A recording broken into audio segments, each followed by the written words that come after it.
সংঘর্ষটা দেখছিলাম যে মোল্লা কলেজের সাথে কিন্তু আপনার এই সোহরাওয়ার্দী কলেজ এবং কবি নজরুল কলেজের শিক্ষার্থীদের মধ্যে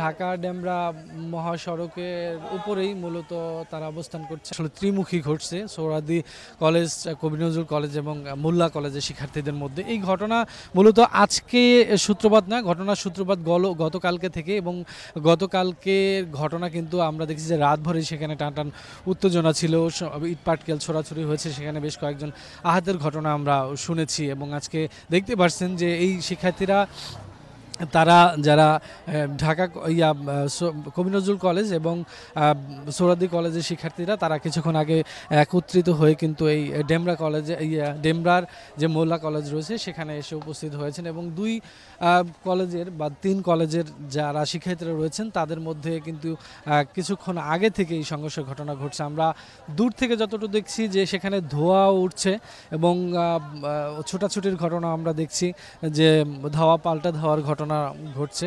এবং যেটা আমি কিছুক্ষণ আগে জানাচ্ছিলাম যে এই ঘটনা শুধু আজকের না, এই ঘটনা গতকালকে থেকে আমরা এই ঘটনা দেখছি। যে ঘটনার সূত্রপাত যতদূর আমরা শুনেছি যে একটা চিকিৎসাকে কেন্দ্র করে আসলে তাদের মধ্যে তর্ক বিতর্ক, সেখান থেকে দুই মোল্লা কলেজ এবং সোহরাওয়ার্দী কলেজ সেই সাথে কবি নজরুল কলেজের শিক্ষার্থীদের মধ্যে বাকবিতণ্ডতা তৈরি হয়। এই সূত্রপাত মূলত গতকালকে থেকে।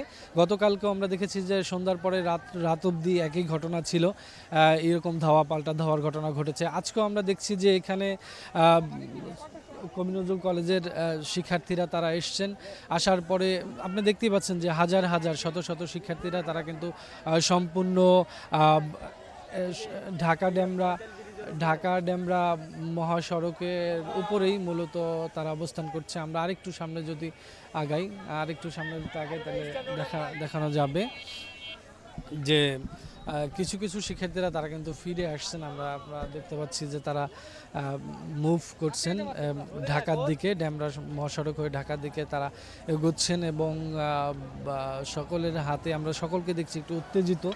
এবং একটু সামনে আগায় দেখাতে চাই, একটু কাছাকাছি যতটা নেওয়া যায়। আমার সহকর্মী হাসান রয়েছেন, তিনি একটু যতটুকু দেখানো সম্ভব আপনারা দেখছেন ক্যামেরার চোখে যে গণমাধ্যমের কর্মীরা তারা এসছে। একটা সংঘর্ষের ঘটনা ঘটেছিল এবং সেই সংঘর্ষ কিন্তু আজকেও থামেনি, এবং আমরা দেখছি যে আপনি দেখতেই পাচ্ছেন যে কিছু ধোঁয়া উঠছে। আমরা কলেজ থেকে অনেক দূরে, এখানে হাজার হাজার শিক্ষার্থী তারা কিন্তু কবি নজরুল কলেজ থেকে ঘণ্টাখানেক আগে এখানে এসে জড়ো হয়েছে, এবং সংঘর্ষের ঘটনা